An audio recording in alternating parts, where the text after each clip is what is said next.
Christ is risen.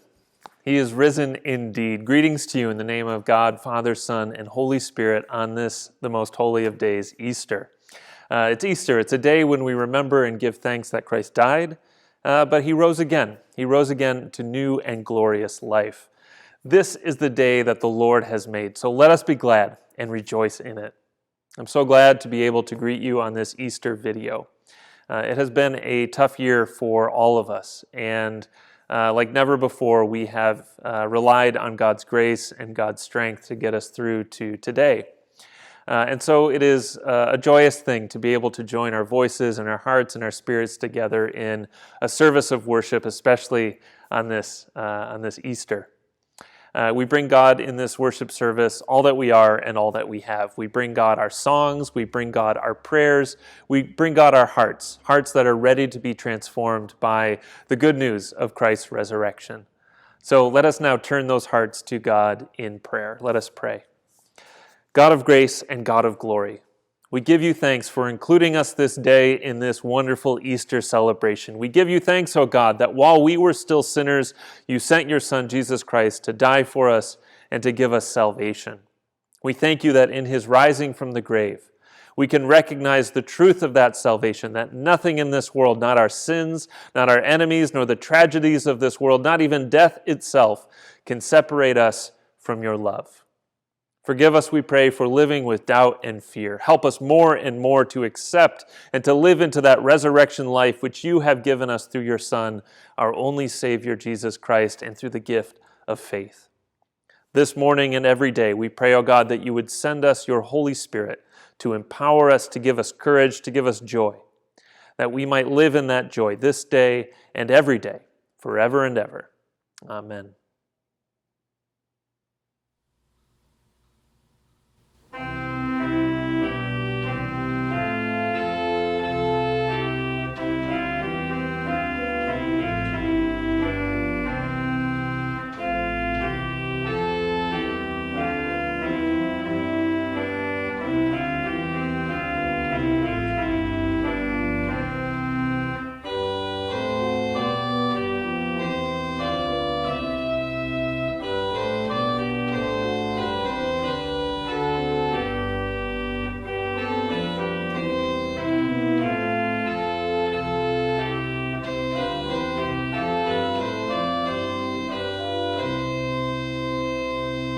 Jesus Christ is risen today. Alleluia. Our triumphant holy day. Alleluia. Who did once upon the cross. Alleluia. Suffer to be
A reading from the Gospel of Mark, chapter 15, verse 21 to 24.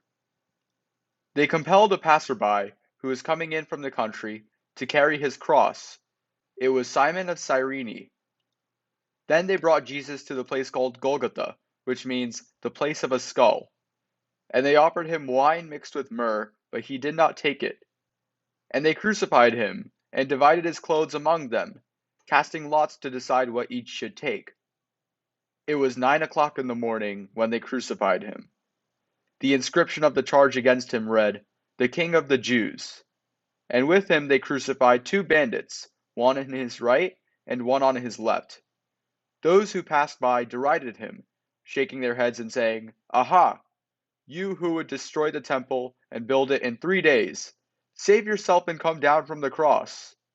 In the same way, the chief priests, along with the scribes, were also mocking him among themselves and saying, "He saved others, he cannot save himself. Let the Messiah, the King of Israel, come down from the cross now, so that we may see and believe."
A reading from the Gospel of Mark, chapter 15, verses 33 through 41. When it was noon, darkness came over the whole land until 3 in the afternoon. At 3 o'clock, Jesus cried out with a loud voice, "Eli, Eli, lama sabachthani," which means, my God, why have you forsaken me?" When some of the bystanders heard it, they said, "Listen, he is calling for Elijah."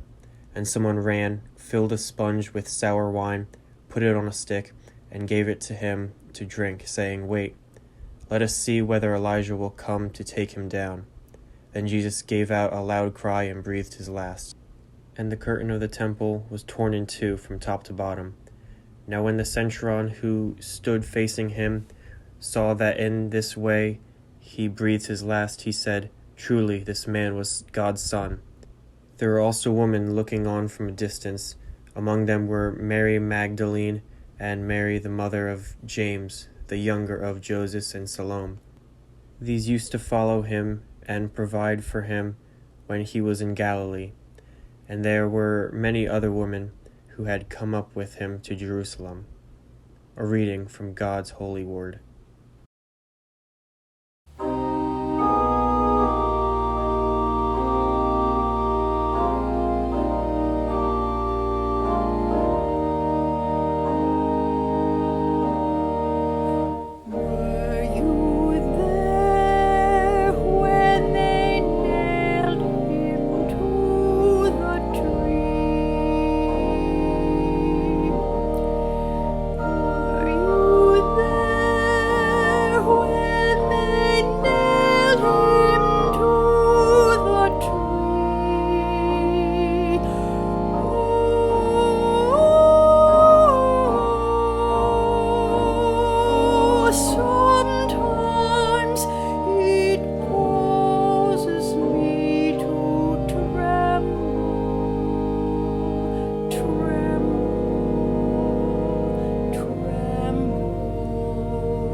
When evening had come, and since it was the day of preparation, that is, the day before the Sabbath, Joseph of Arimathea, a respected member of the council, who was also himself waiting expectantly for the kingdom of God, went boldly to Pilate, and asked him for the body of Jesus. Then Pilate wondered if he were already dead. And summoning the centurion, he asked him whether he had been dead for some time. When he learned from the centurion that he was dead, he granted the body to Joseph. Then Joseph brought a linen cloth, and taking down the body wrapped in the linen cloth, he laid it in the tomb that had been hewed out of the rock. He rolled the stone against the door of the tomb. Mary Magdalene and Mary the mother of Joseph saw where the body was laid.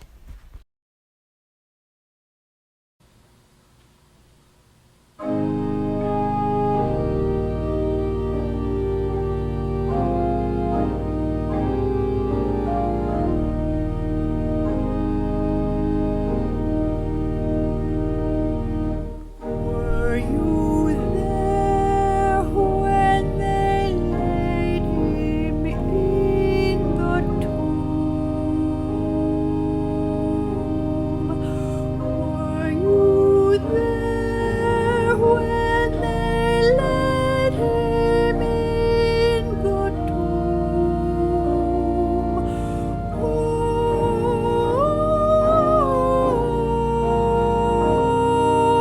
sometimes it causes me to tremble, tremble.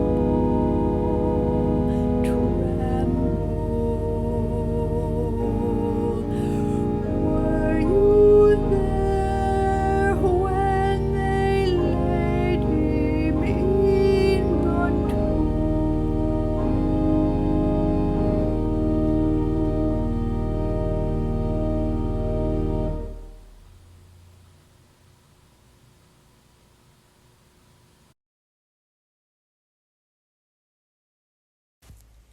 The Gospel of Mark, chapter 16, verses 1 through 8. When the Sabbath was over, Mary Magdalene and Mary the mother of James and Salome bought spices, so that they might go and anoint him. And very early on the first day of the week, when the sun had risen, they went to the tomb. They had been saying to one another, "Who will roll away the stone for us from the entrance to the tomb?" When they looked up, they saw that the stone, which was very large, had already been rolled back. As they entered the tomb, they saw a young man, dressed in a white robe, sitting on the right side, and they were alarmed. But he said to them, "Do not be alarmed. You are looking for Jesus of Nazareth, who was crucified. He has been raised. He is not here. Look, there is the place they laid him. But go, tell his disciples and Peter that he is going ahead of you to Galilee. There you will see him, just as he told you." So they went out and fled from the tomb, for terror and amazement had seized them, and they said nothing to anyone, for they were afraid. May God bless this reading of God's holy word.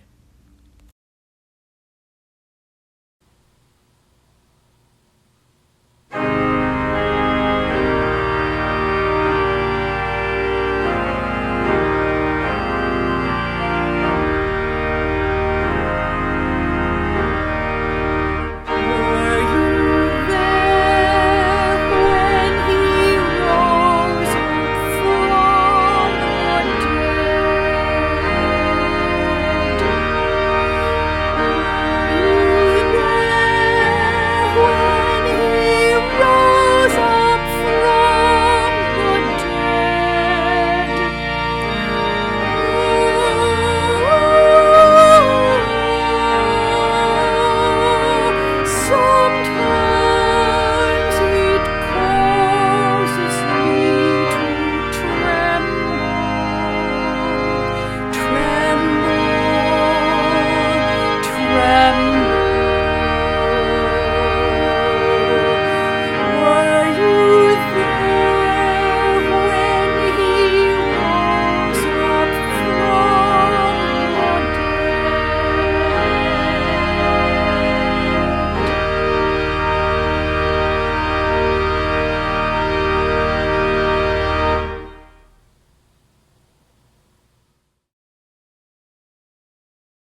In Mark's account of the resurrection, Mark tells us that when the women went down to Jesus' tomb, they went with a concern. They went worrying that there would be a barrier standing between themselves and Jesus. It turned out that that concern was completely unwarranted. When they got to the tomb, they found that the stone which had been rolled in front of Jesus' tomb had already been rolled away. Jesus had died on the cross on Good Friday, and his body had been taken down, and it had been placed in a tomb. And then a stone had been rolled in front of that tomb, a stone to lock away the dead. And Mark tells us that the women were there. They were there to witness and to see where Jesus' body had been laid. And they were there to see that heavy stone. The women, being friends of Jesus, they had the very kind intention to give to their teacher and their friend a proper burial, to do for his body what they would have done for any friend who had died. On that Sunday morning, as they went down to the graveyard, their concern was that heavy stone that was there, that stone that presumably would be standing between themselves and the body of their friend Jesus. It was a barrier, an impediment, an obstacle of great size which they realized they were not going to be able to move on their own. And so, as they walked, Mark tells us that they asked one another, "Who will roll away the stone for us?" Only here in the Gospel of Mark do we get this little detail of the story of the resurrection.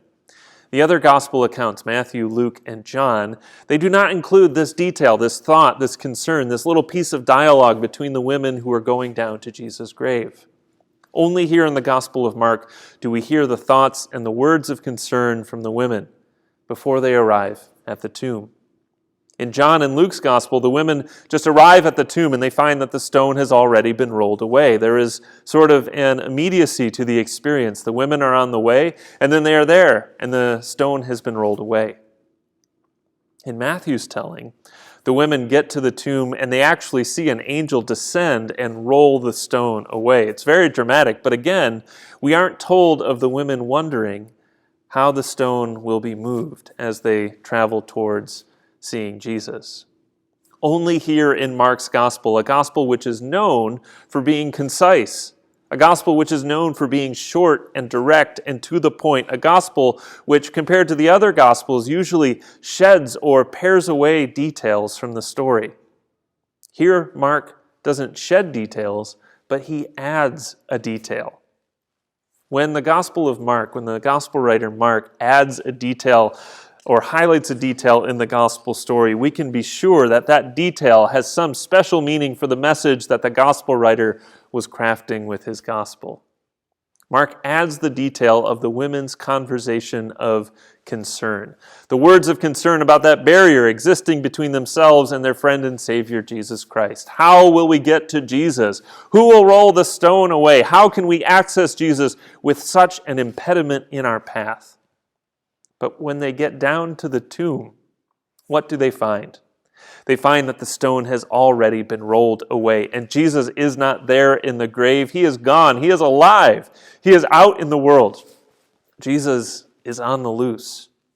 And the women's concern about that barrier existing between themselves and their friend Jesus, those concerns have come to nothing.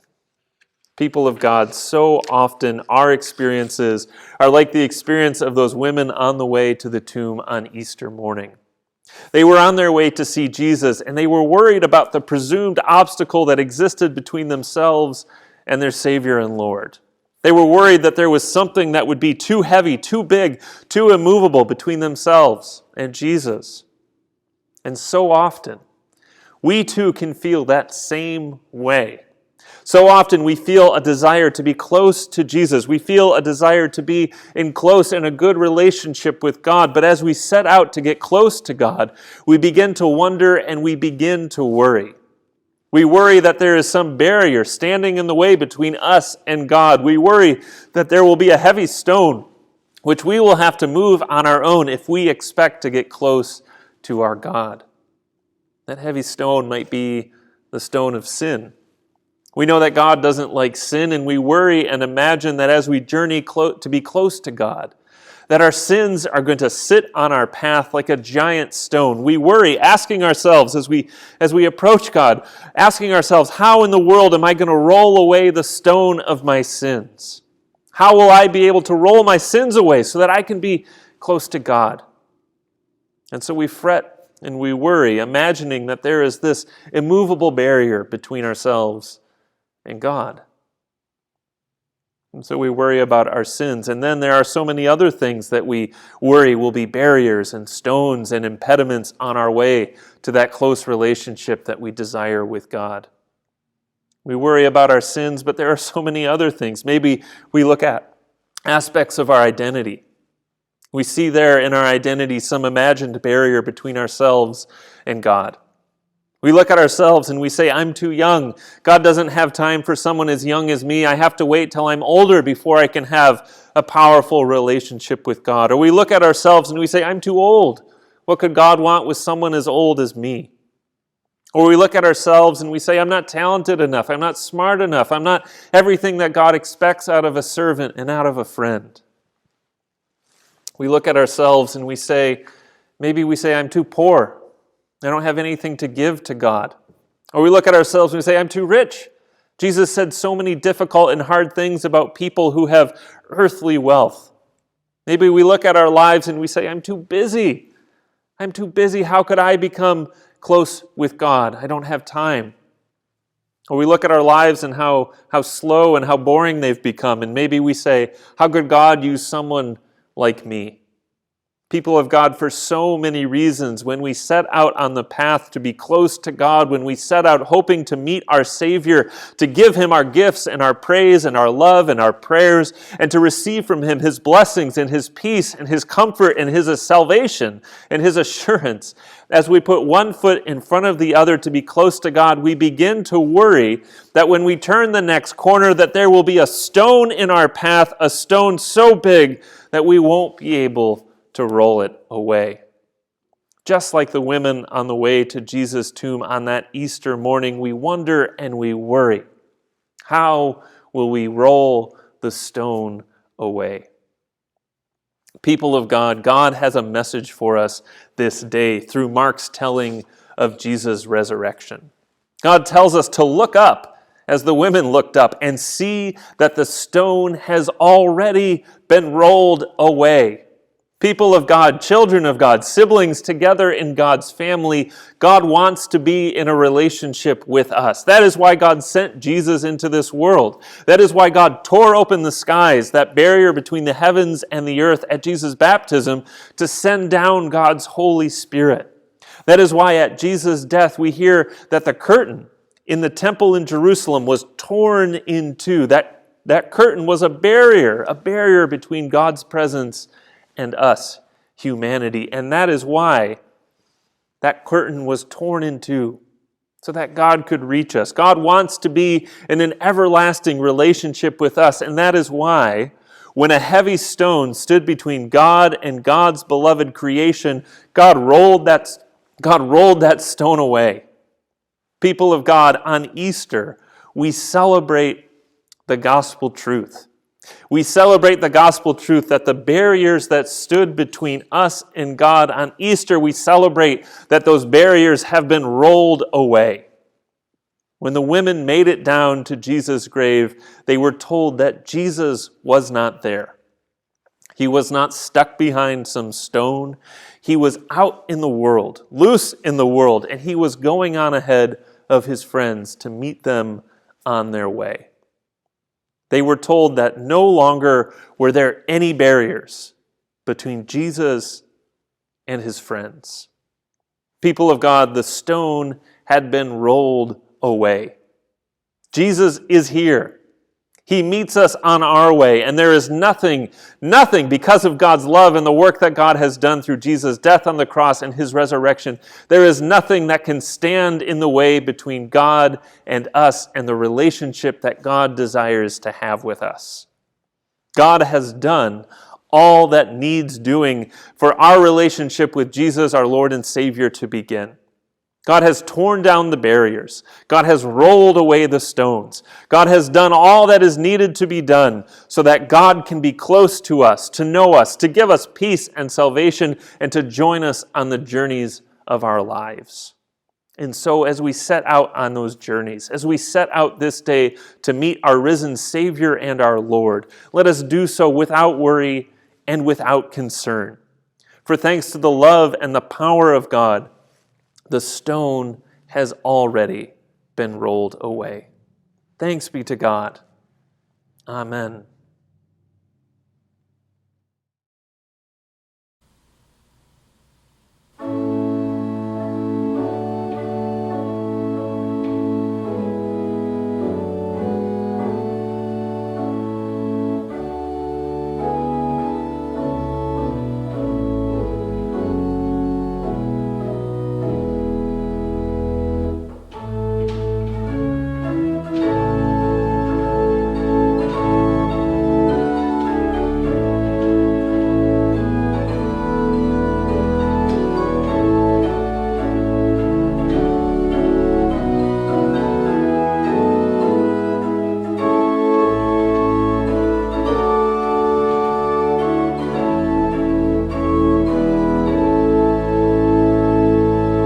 In the grave he lay, Jesus my Savior, waiting the coming day, Jesus my Lord. Up from the grave he arose, with a mighty triumph for his foes. He arose a victor from the dark domain, and he lives forever with his saints to reign. He arose, hallelujah, Christ arose. Vainly they watch his bed, Jesus my Savior. Vainly they seal the dead, Jesus my Lord. Up from the grave he arose, with a mighty triumph for his foes. He arose a victor from the dark domain, and he lives forever with his saints to reign. He arose, hallelujah, Christ arose. Death cannot keep his prey, Jesus my Savior. He tore the bars away, Jesus my Lord. Up from the grave he arose, with the mighty triumph for his foes. He arose a victor from the dark domain, and he lives forever with his saints to reign. He arose, hallelujah, Christ arose.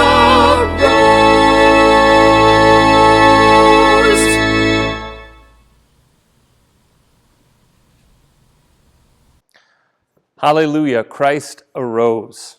And in his rising and through the gift of faith, which God gives us through the Holy Spirit, God has given us new resurrection life. In this new life, we are called and invited to play a role in the work that God is accomplishing here in God's beloved world. We are called to be those who go out into God's world to share the good news of Jesus rising and to share the good news of God's love, just as those women who were there at the side of Jesus' empty tomb left that place to go and to share the news that he had risen. We are also called to be agents of God's love in all that we say and in all that we do. We are called to show the world God's love through our actions, actions of kindness and generosity, actions of compassion, justice, and mercy. People of God, there are so many ways that each of us are called and given opportunities to take part in the work that God is doing in this world. Just one of those ways is by supporting our churches through our tithes, gifts, and offerings. If God has given you the opportunity and the availability to support the work of our churches financially, the best way to do so is by sending in contributions to our church offices through the mail. Of course, if you ever have any questions about how to make contributions to the church, please know that you can reach out to the church offices for more information. As we consider our lives of service, as we consider the gifts that we give in response to that great gift which God has given to us through Jesus Christ, let us join our voices together in our prayer of dedication. We pray together saying, God of extravagant love, you have blessed us with the greatest of gifts, the gift of your Son, our Savior, Jesus Christ. We thank you for sending him into this world to bless us with his teaching, his example, and his life. Help us to know how to love you and your world with the same extravagant love. Bless our lives and bless our offerings, we pray. Amen. And now, as we continue in a spirit of offering, we offer a public profession of our faith using the words of the Apostles' Creed. Child of God, servant of Christ, sanctuary of God's Holy Spirit here on earth, what do you confess to believe? I believe in God, the Father Almighty, maker of heaven and earth, and in Jesus Christ, his only Son, our Lord, who was conceived by the Holy Ghost, born of the Virgin Mary, suffered under Pontius Pilate, was crucified, dead, and buried. He descended into hell. The third day he rose again from the dead. He ascended into heaven and sitteth on the right hand of God the Father Almighty. From thence he shall come to judge the quick and the dead. I believe in the Holy Ghost, the holy Catholic Church, the communion of saints, the forgiveness of sins, the resurrection of the body, and the life everlasting. Amen.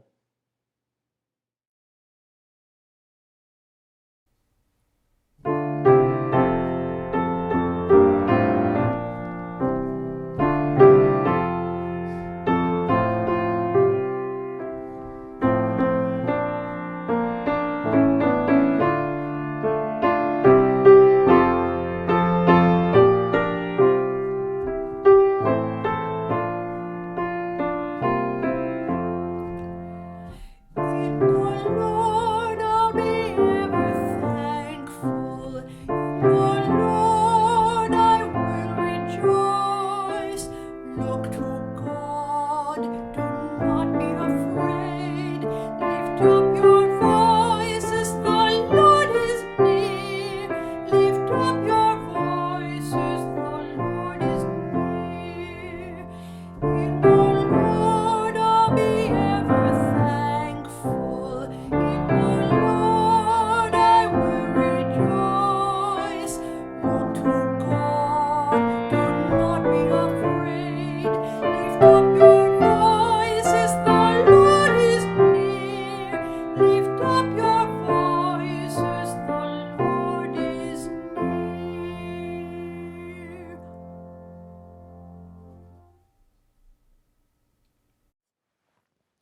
Let us now turn our hearts to God in prayer. Lord God, we come to you in prayer during this Easter celebration, and we bring you our prayers of thanksgiving.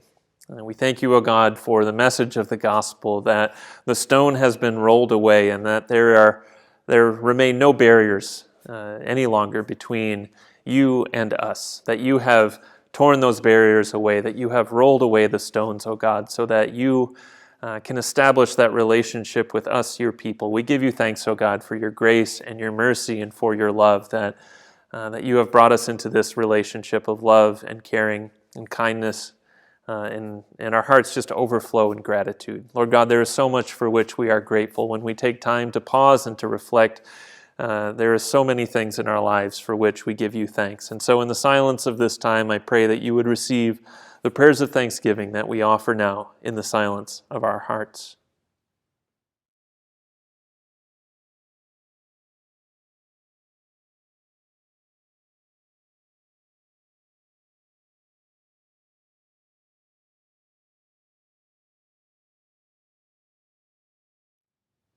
And we know, O God, that you are a God of compassion. And so we are bold to bring before you our prayers for all people. We pray, O God, this day for the poor and for the afflicted. We pray for the sick and the dying. We pray for prisoners, for all who are lonely.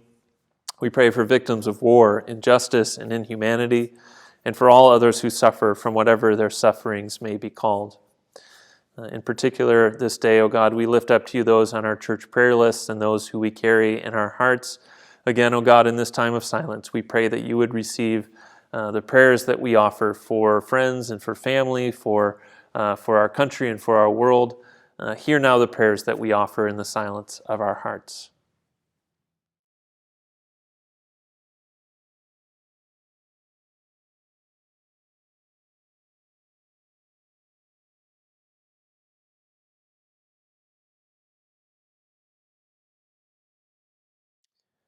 We praise you, O God, as the Lord of providence, that you are the one who holds the future of this world in your hands. And so we pray for this world. In particular, we pray for our country.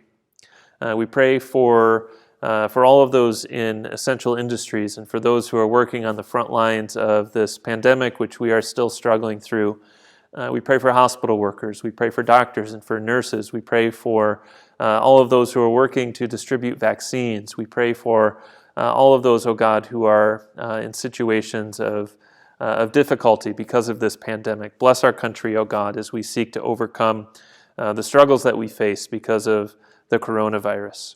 We pray for the leaders in our country as well, O God. Inspire their hearts and their minds, that they together with all of our nation may seek first your kingdom and your righteousness, so that order and liberty and peace may dwell in this land.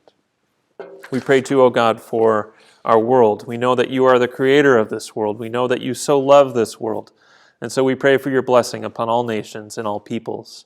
We pray, O God, that you would work to take away the mistrust and the lack of understanding that so often divide us, and increase in us and people all over this world the recognition that we are all your children.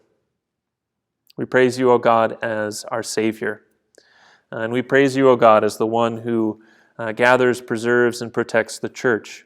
We give you great thanks, O God, for your congregations, which we have known in our lives, which have been a blessing to us. This day we pray especially for our churches, for the Griggstown and the Blawenburg Reformed churches. Bless us, O God, in our work in this world. Help us, O God, to know your call. Help us, O God, to find the path that you are calling us to move down. And as we move down that path with you, O God, we pray that you would bring us all of the provisions, all of the wisdom, all of the guidance, all of the inspiration, all of the spiritual gifts that we would need to be faithful to the call that you have given to us. We pray that you would be merciful to us in our weaknesses. Bring to an end any of our unhappy divisions. Scatter our fears. Look upon the ministry of your church throughout this world, we pray. Increase our courage, strengthen our faith, inspire our witness to all people, even to the ends of the earth.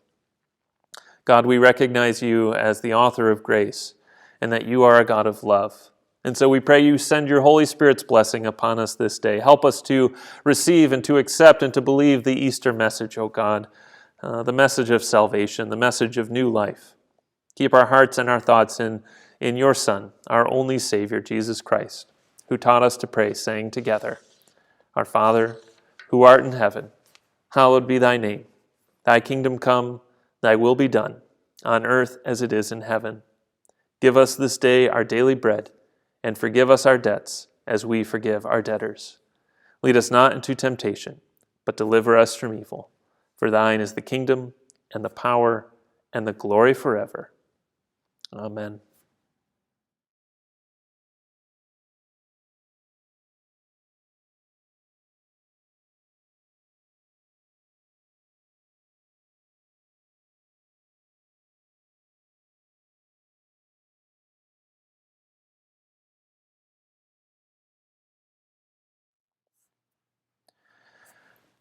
Our service of worship for today has come to an end, but our celebration continues. Every day is a day to celebrate the grace of God expressed to us through the resurrection of our Savior, Jesus Christ. As we go from this time of worship, let us go with hearts that celebrate that good news of God's powerful love for us, a love which can never be defeated, not by our sins, not by the tragedies of this world, not even by the power of death. Let us go with hearts that overflow with that good news. As we go, may we go knowing the love of God, our Father, the salvation and the grace of our Savior Jesus Christ, and the gifts, the power, and the fellowship of God's Holy Spirit. Go now in peace to love and serve the Lord. Hallelujah. Christ is risen. He is risen indeed.